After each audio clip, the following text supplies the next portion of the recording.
Muertos, or Day of the Dead, is a celebration that is primarily celebrated in Mexico, but also in the United States and in different ways in many different countries. It is a time in which we remember the people who we loved that have passed away, our antepasados, our ancestors, our friends, our family, and it's a time of celebration and remembering their life in a joyous way. That's why we have music, we have entertainment. It's very colorful, it's vibrant, it's historic in nature, and so it just becomes all of that, and that makes up our culture, our Latino culture. We're born into a heritage.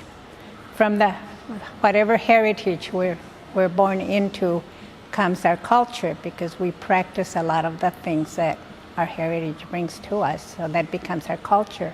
Day of the Dead is one of those things. It is believed, and this is a pre-Columbian Aztec and Mayan civilizations, okay, so it's going back a long, long ways.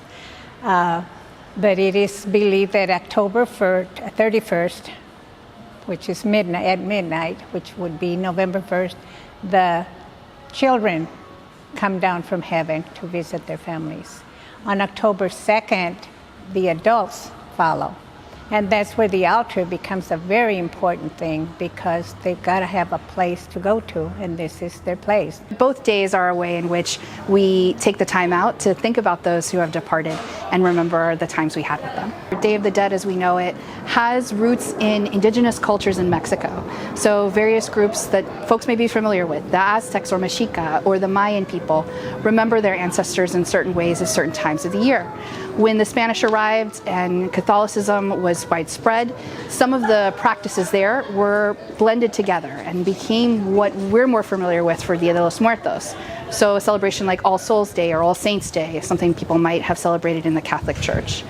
But together, these came to really be celebrated in Mexico at the cemetery where your ancestors were. The ofrenda is an important part of Dia de los Muertos. It's where we take the time to remember our loved ones. So it may include a photo of them or things that they loved. So for example, my grandfather really loved chocolate, so I always put chocolate on my ofrenda, or coffee, because I remember my grandmother drinking very strong black coffee.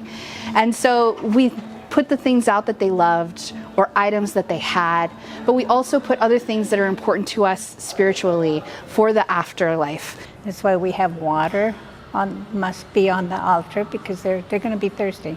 We have lights, because they're going to need lights to see where they're going, and we have food, and so it's a place for them to stop and rest and enjoy.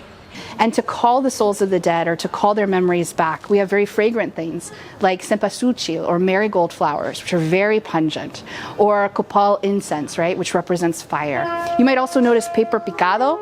So the paper picado is representing the wind, right? And so we're having all the elements of the earth, the wind, the fire, the water, as a way to connect to the afterlife. To be able to remember and share with each other a time of gathering is crucial.